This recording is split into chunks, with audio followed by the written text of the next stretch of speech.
وہ جوان جس کی جوانی اتنی بڑی ہے کہ 1000 آدمی مقابلے میں کھڑا نہیں ہوتا، اس جوان کے کمرے میں رات کی تنہائی میں بنا سوار کے بی بی کو بھیجا۔ وہ بی بی کہتی ہے میں ساری رات بن سور کے اس صحابی کے کمرے میں بیٹھی رہی، لیکن یہ کیا شخص تھا، ساری رات ہی مصلے پہ بیٹھا رہا، ساری رات ہی۔ کچھ دیر تھک جاتا تو یہ کریم رسول پہ درود پڑھنا شروع کر دیتا۔ بی بی کہتی ہے سحری ہو گئی تو میں نے چھو کے دیکھا کہ انسان ہے کہ جن ہے، یہ بندہ ہے کہ فرشتہ ہے، چھو کے دیکھا۔ کہنے لگے پیچھے ہٹ جا۔ میں نے کہا میں نے تو سنا تھا تو 1000 کے مقابلے میں ہے اور تو اتنا بے حس ہے کہ بنی سوری دلہن بیٹھی ہے، تو نے نظر نہیں کی؟ عبداللہ بن حذافہ، بی بی کہتی ہے نظر پھر نہیں اٹھائی، نظر پھر جھکی ہوئی ہے۔ کہنے لگے بی بی میں مجبور ہوں، اب میرے اوپر کوئی حسن نہیں چلتا، میں نے جلوائے بدوحا کا دیدار کیا ہوا ہے، اب میری نگاہوں میں جچتا نہیں کوئی، اس لیے کہ جیسے میرے سرکار ہے ایسا نہیں کوئی۔ کبھی بھی اب نہیں کسی کا میرے اوپر جادو چلتا۔ میں نے مصطفیٰ کو اور کہا ذرا پیچھے ہٹ کے بیٹھ، مجھے میرے رسول نے غیر محرم سے بچنے کا حکم دیا ہے، ذرا پیچھے ہٹ کے بیٹھ۔ سحری کا وقت تھا۔ وہ بی بی کہتی ہے اس نوجوان کے جملے میرا سینہ چیر گئے، کلیجہ پھٹ گیا، چیخ نکلی، میں کفر کے عالم میں روئی۔ میں نے کہا مجھے بتا تو صحیح، آخر یہ جذبہ کہاں سے ملتا ہے، آخر یہ روشنی تو میں نے دیکھی نہیں، کہاں سے آتی ہے؟ ایک میرا باپ ہے جو بنا سور کے مجھے تیرے کمرے میں چھوڑ گیا، بتلا یہ کہاں سے کیف آتے ہیں؟ عبداللہ بن حذافہ کہنے لگے اگر کیف لینا ہے تو بھی میرے مصطفیٰ کا کلمہ پڑھ جا، آجا دروازے رسول پہ جھک جا، مل جائے گا۔ سویرے دروازے پہ باپ آیا بیٹی سے رزلٹ لینے، دروازہ کھولا تو بیٹی نقاب پہنے باہر آئی۔ باپ کہنے لگا کیا بنا؟ کہنے لگی پیچھے ہٹ جا، تو غیر محرم ہے، کافر ہے، میں مسلمان ہوں۔ اس نے کہا کیا ہوا؟ کہنے لگی تیرے جیسے کو باپ کہوں، تیرے جیسے کو جو مجھے استعمال کر رہا تھا؟ میں تجھے باپ نہیں مانتی، میں اب رسول والی ہو گئی، میں حضرت فاطمہ کی کنیزہ ہو گئی، میں اب نبی کریم کی خادمہ ہوں، خبردار میرے قریب نہ آنا۔ یہ داؤ بھی ناکام ہوا۔ اب حضرت عبداللہ بن حذافہ کے سامنے موت کھڑی کی، ایک کڑا میں تیل گرم کیا، کہنے لگے تجھے اس میں جلایا جائے گا۔ حضرت عبداللہ بن حذافہ رضی اللہ تعالیٰ عنہ جب جلنے کے قریب ہوئے تو رونے لگے۔ روم کا بادشاہ کہنے لگا شاید ڈر گیا ہے، کہنے لگے اب سمجھ آئی ہے، اب تجھے پتا چلا ہے، چلا جا۔ حضرت عبداللہ بن حذافہ کہنے لگے تو کافر ہے، تیری کافروں والی سوچ ہے، اس لیے نہیں رویا کہ موت سے ڈر گیا ہوں، میں تو اس لیے رویا ہوں کہ ایک جان ہے وہ نبی پاک پہ قربان ہو رہی ہے، کاش رب مجھے 1000 جان دیتا، میں ساری مصطفیٰ پہ قربان کر دیتا۔ بزرگ متفقہ طور پہ لکھتے ہیں، فرماتے ہیں جو گند کے ساتھ دوسرے گھر میں تاڑتا ہے وہ اپنے گھر کی خیر منا لے، جو گندی نظر دوسروں پہ رکھتا ہے وہ اپنے گھر کی خیر منا لے، اس لیے کہ جو جرم وہ کسی کے کھاتے میں ڈالے گا وہ سزا بن کے اس کے گھر کی طرف لوٹا دیا جائے گا، جو بدکاری وہ کسی کے کھاتے میں ڈالے گا وہ سزا بن کے اللہ اس کے گھر کی طرف لوٹا دے گا۔ اگر اپنے گھر کو پاک رکھنا چاہتے ہو تو دوسروں کی طرف پاک نظر رکھنی شروع کر دو۔ اگر چاہتے ہو کہ تیرا گھر بے عجیب معاملہ ہے نا، بیٹے کو تو پسند کی شادی کی اجازت ہے تو بیٹی کو اجازت کیوں نہیں؟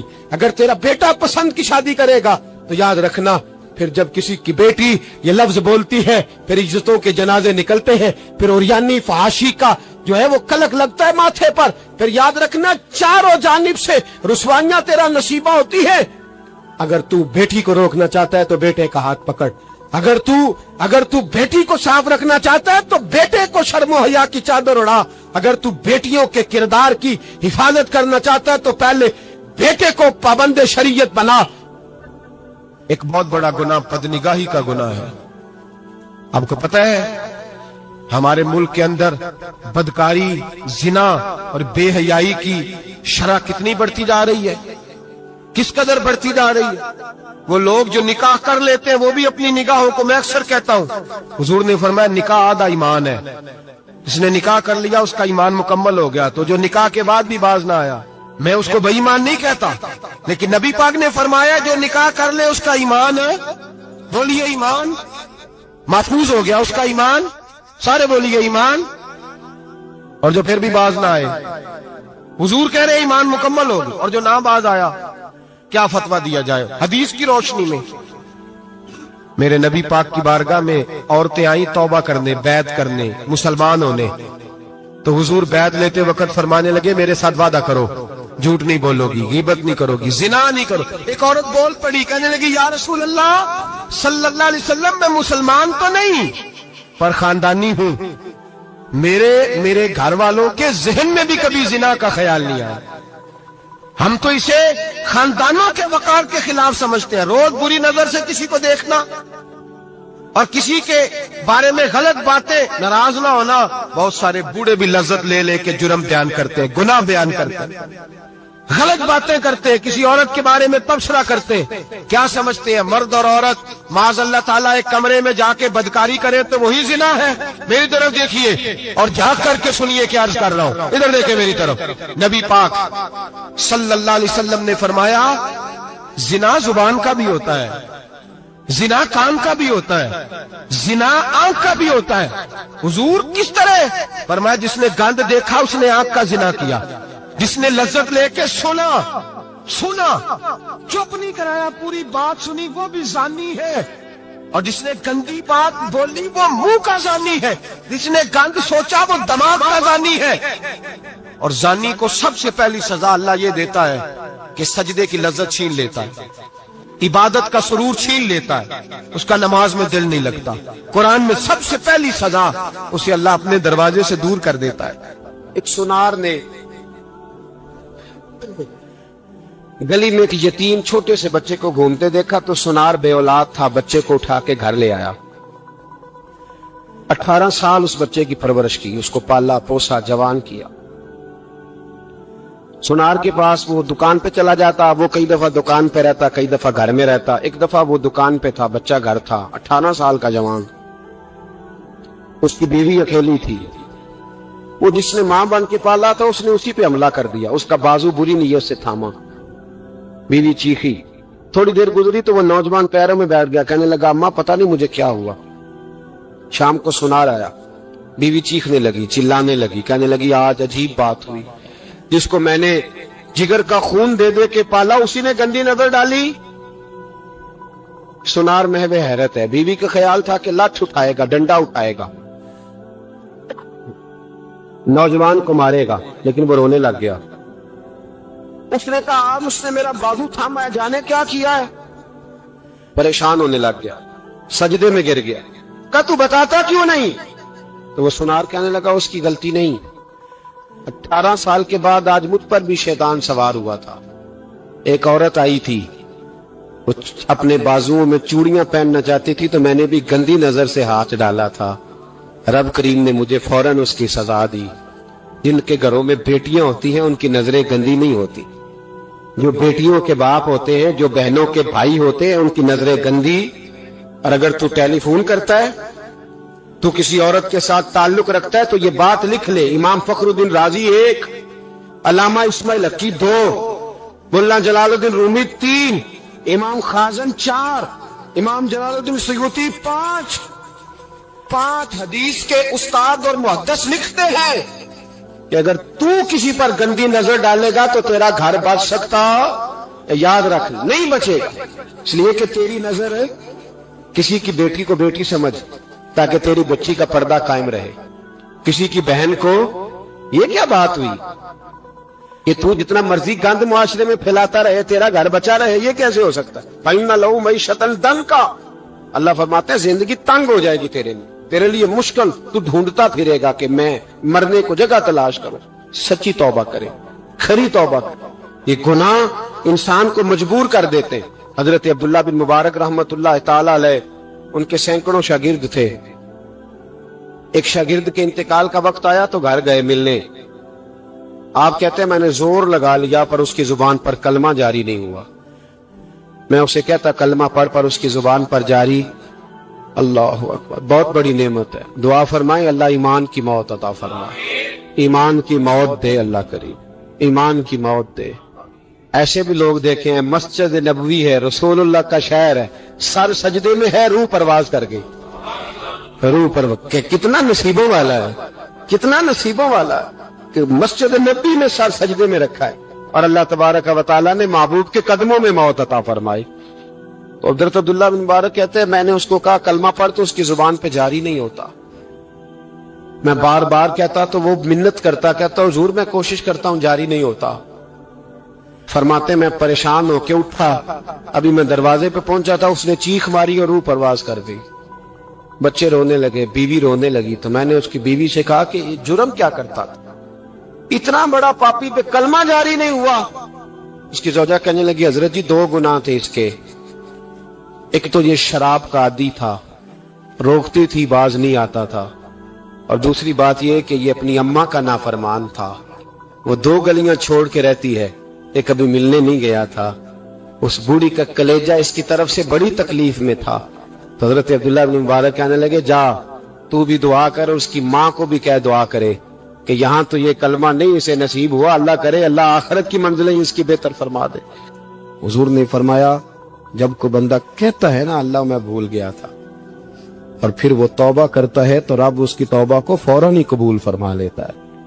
حضرت انس بن مالک کہتے ہیں وہ خاتون آئی، کوئی پکڑ کے نہیں لایا، کسی 14 دنوں کے ریمانڈ پہ نہیں اسے منوایا گیا، اسے وہ خود بخود آئی، اور کریم محبوب علیہ السلام کے سامنے جب وہ کھڑی ہوئی تو اتنے درد سے میں نے کم لوگ روتے دیکھے ہیں جس درد سے وہ روئی۔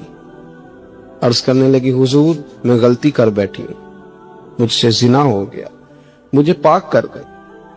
تو محبوب کریم علیہ السلام نے فرمایا تو کیسے ثابت کرے گی تو نے گناہ کیا؟ یعنی مجرم کو ثابت کرنا پڑ رہا ہے کہ میں گناہ گار۔ یہ وہ کمال ہے کہ انسانوں کو احساس ہونے لگے کہ یہاں ہم غلط ہیں۔ جب اعتراف جرم ہوتا ہے، جب بیماری کی تشخیص ہوتی ہے تو پھر اس کا علاج بھی ہو جاتا ہے۔ حضرت انس بن مالک کہتے ہیں وہ عرض کرنے لگی حضور میرے پیٹ میں ناجائز بچہ ہے۔ حضور نے فرمایا جا جب بچہ پیدا ہو تو پھر آنا۔ وہ 8 ماہ کے بعد آئی تو اس کی گود میں پھول سا بچہ تھا۔ حضور نے فرمایا واپس جا، جب روٹی کھانے لگ جائے تو پھر آنا۔ وہ 2 سال 2.25 سال دودھ پلاتی رہی، پھر جب آئی تو بچے کے ہاتھ میں روٹی کا ٹکڑا تھا۔ کریم محبوب صلی اللہ تعالی علیہ وسلم سے آ کے جب اس نے بات کی تو وہ درد سے روئی، کہنے لگی یا رسول اللہ 3 سال ہونے کو ہیں، میں نے گناہ کیا ہے، میں ساری رات سو نہیں پاتی۔ حضور تڑپتی، اگر اس حال میں مر گئی تو اپنے رب کو کیا منہ دکھاؤں، مجھے پاک کر دے، میرے حال پہ رحم فرمائے۔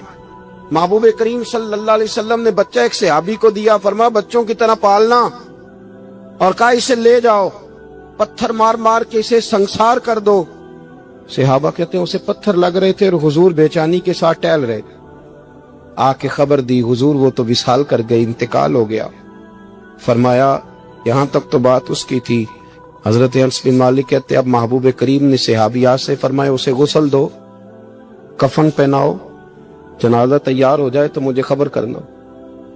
حضرت انس بن مالک کہتے ہیں غسل ہوا، کفن ہوا، جنازہ تیار ہوا تو حیران ہم تب ہوئے جب میرے محبوب نے فرمایا صفے بناؤ، میں خود جنازہ پڑھاؤں گا، میں خود جنازہ پڑھاؤں گا۔ اور سرکار نے جنازہ پڑھایا تو ایک شخص کی زبان سے نکلا حضور اس ملعون کا معاذ اللہ جنازہ جس نے ناجائز بچہ جنا، اس کے لیے آپ دعا کر رہے ہیں، جنازہ پڑھا۔ حضور فرمانے لگے خاموش ہو جاؤ، تم نے گناہ دیکھا ہے اس کا احساس نہیں دیکھا، تم نے غلطی دیکھی ہے لیکن اس کی توبہ کا انداز نہیں دیکھا۔ اور صاحب کنز العمال نے یہ لفظ نقل کیے ہیں کہ کریم محبوب فرمانے لگے اس نے تو ایسی شاندار توبہ کی ہے کہ اگر میں اپنی ساری امت میں بانٹ دوں تو اللہ سب کی مغفرت فرما دے گا۔ احساس جب پیدا ہو جاتا ہے نا اپنے دل کے اندر کہ یہاں میں غلط ہوں، ان العبد اذا اعترف ثم تاب تاب اللہ علیہ، او کما قال نبی صلی اللہ علیہ وسلم، رواہ مشکات۔ بھائیو آج ہمارے سجدے بے کیف ہیں، آج لوگ غلط جگہ پہ گھنٹوں بیٹھے رہتے ہیں، مسجدوں میں لوگوں کے دلوں کو گھبراہٹ ہوتی ہے، لوگ بھاگتے ہیں۔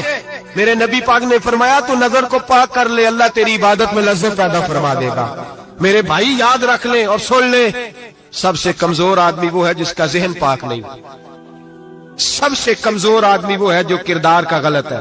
ایک بات میں نے پڑھی، آپ یقین کریں میرا دل کرے کہ میں آگ لگا دوں اس عنوان کو جس پہ گندگی لکھی جاتی ہے، ان اخباروں کو، ان چیزوں کو جس پہ گند لوگوں کے دلوں میں. وہ انڈیا کی ایک وزیر اعظم عورت گزری تو کسی نے اس سے کہا کہ پاکستان نے تو تمہیں شکست دی ہے، تم جیت نہیں سکے بڑا ملک ہو کے. کہنے لگی کوئی بات نہیں، تھوڑا وقت ٹھہر جاؤ، ہم ان پر تہذیبی یلغار کریں گے، ان کے گھروں میں ننگا ناچ کریں گے، یہ گندی تصویریں دیکھیں گے، یہ گند میں الجھ جائیں گے. اور جو قوم گند میں الجھ جایا کرتی ہے وہ پھر کسی سے لڑنے کی طاقت نہیں رکھتی، اس کے اندر ڈٹ جانے کی ہمت نہیں ہوتی، اس کی غیرت کے جنازے نکل جاتے. دل کرتا ہے جل جائے وہ جل جائے جہاں سے برائی پھیلتی، تباہ ہو جائے وہ علاقے جہاں سے گند ہوتا ہے. لوگ گند کی کمائی کھاتے ہیں، گند کی. ایکٹروں کے ساتھ کھڑے ہو کے فوٹویں کھچاتے ہیں اور گناہ پہ فخر کرتے ہیں، اور گندے لوگ کہتے ہیں اللہ کا فضل ہے ہم گند پھیلا رہے ہیں، ثم معاذ اللہ. لوگ گناہ پہ فخر کرتے ہیں چوکوں چوراہوں میں. محمد بن قاسم آئے ہندوستان پہ راجہ دہر کے مقابلے میں، نوجوان میری طرف دیکھے اور صحیح ہو کے بیٹھے، خاصے صحیح ہو کے بیٹھے، تقریر نہیں کر رہا، جذبات کا. میرے جذبات سنے، دل کے پھپولے جل رہے ہیں سینے کے داغ سے. اللہ کی قسم روح کی گہرائی سے بات کر رہا ہوں، وہ بات کر رہا ہوں جو سینہ کہہ رہا ہے کہ پھٹ جائے اور کہنا نہ پڑے. قرآن و حدیث پڑھتے ہیں اور پھر اپنا حال دیکھتے ہیں تو لگتا یہ ہے کہ عذاب قریب آ گیا ہے، لگتا ہے زمین پھٹنے والی ہے، آسمان گرنے والا، لگتا ہے قریب آ گیا ہے سارا کچھ. سمجھے کہ عرض کر یہ بات اگر آپ سمجھ گئے تو قیمت وصول ہو گئی. اس کو سمجھ گئے تو سمجھ لیں آپ کے مزاج کے اندر اللہ نے تبدیلی پیدا کر دی. محمد بن قاسم 18 سال کا جوان، ایک عورت کی عزت پر راجہ دہر ہندو نے حملہ کیا، محمد بن قاسم بچانے آئے. جب ہندوستان آئے فوج تھوڑی تھی، علاقہ تھوڑا تھا، راجہ دہر کی فوج بہت زیادہ، اور پھر اپنا عرب چھوڑ کے یہاں آ کے ہندوستان میں اس کے علاقے میں اس پہ حملہ کرنا، حالات خراب تھے. محمد بن قاسم پریشان ہے. ایک بزرگ نے دیکھا، کہنے لگے پریشان کی ہو؟ کہنے لگا سوچتا ہوں علاقہ بھی اس کا، فوج بھی اس کی، میرے فوجیوں کو تو رستوں کا بھی نہیں پتا، کیسے جنگ کریں گے، کدھر سے آئیں گے، اور پھر ہمیں زبان بھی نہیں آتی، کیسے کام ہوگا، ڈر رہا ہوں. 2-4 دن گزرے تو محمد بن قاسم اشاش بشاش ہو گئے. اور بزرگ کہنے لگے خیر ہے، بڑے مطمئن ہو گئے ہو. کہنے لگے بس راجہ دہر ہم سے مقابلہ نہیں کر سکتا، راجہ دہر ہمارے مقابلے میں کھڑا نہیں ہو سکتا. وہ گرا کے گرا، وہ لڑکھڑایا کے لڑکھڑایا، ریزہ ریزہ ہو جائے گا. آپ کو کیسے خوشخبری مل گئی؟ کہنے لگے مجھے پتا چلا ہے کہ راجہ دہر ذہن کا گندا ہے، وہ تو چچا کی بیٹی کو نہیں چھوڑتا، ماموں کی بیٹی کو نہیں چھوڑتا، خالہ کی بیٹی کو گندی نظر سے دیکھتا ہے. جس کا ذہن گندا ہوتا ہے وہ کسی کا مقابلہ نہیں کر سکتا. ہمیں فتح ہوگی، فتح، وہ گرے گا. وہ بزرگ کہتے ہیں میں سمجھ گیا کہ واقعی اسے فتح ہوگی. آج کشمیر کیوں آزاد نہیں ہو رہا، فلسطین میں آگ کیوں لگی ہوئی ہے؟ مسلمان جب تک ذہن کا گندا ہے کمزور ہے، جب تک ذہن کا ناپاک ہے کمزور ہے. حضرت سعد بن ابی وقاص رضی اللہ تعالیٰ عنہ فرمایا کرتے تھے اللہ مسلمان کی مدد اتنی دیر تک کرتا رہتا ہے جتنی دیر تک مسلمان کا ذہن صاف رہتا ہے، کردار پاک رہتا ہے. آگ اس لیے معاشرے میں لگی ہے. نوجوانوں تم کہتے ہو کامیابیاں نہیں ملتی، اسے کیسے کامیابی مل سکتی ہے جس کا ذہن ہی صاف نہیں؟ وہ کیسے دنیا کی بازی جیت سکتا ہے جس کی نگاہ ہی پاک نہیں؟ وہ کیسے آگے بڑھ سکتا ہے جس کے کردار میں پاکیزگی نہیں؟ اپنے آپ کو پاک کر لو، اللہ ہر مشکل میں تمہاری مدد فرمائے گا، ہر رستے میں تمہاری مدد فرمائے گا. اور میں نے کہا جب آدمی ناپاک ہوتا ہے تو رب کریم اس سے عبادت کی لذت چھین لیتا ہے، اور اللہ کی سب سے بڑی سزا یہ ہے کہ کسی کو سجدہ نہ لمبا کرنا دے. رب کریم سب سے زیادہ اس سے ناراض ہے جس کو قرآن پاک کی کھولنے کی توفیق نہ ہو. سب سے زیادہ رب کریم اس شخص سے ناراض ہے جو اللہ کی بارگاہ میں جھکنے کی لذت چھوڑ جائے. میرے نبی پاک سید عالم علیہ السلام کے صحابہ لمبی عبادتیں کرتے تھے، لمبی. کسی نے کہا تھا روم کے بادشاہ تھے کہ یہ مسلمان فاتح کیوں ہو جاتے ہیں؟ تو اس نے کہا میں نے مولا علی کے زمانے میں جاسوسی کرائی تھی، پتا کیا تھا کہ ہر میدان میں کامیاب کیوں ہوتے ہیں. تو کہتے میں نے دیکھا یہ دن کے مجاہد ہوتے ہیں پر رات کے. عارف رومی رحمۃ اللہ تعالیٰ نے لکھا ہے کہ وہ جس چیز سے بندے کو محبت ہوتی ہے نا، اس کا نام خواب میں بھی لے لیا جائے تو بندہ چونک جاتا ہے. عارف رومی رحمۃ اللہ علیہ فرماتے ایک شخص بیمار ہو گیا تھا، کومے میں چلا گیا تھا. وہ کئی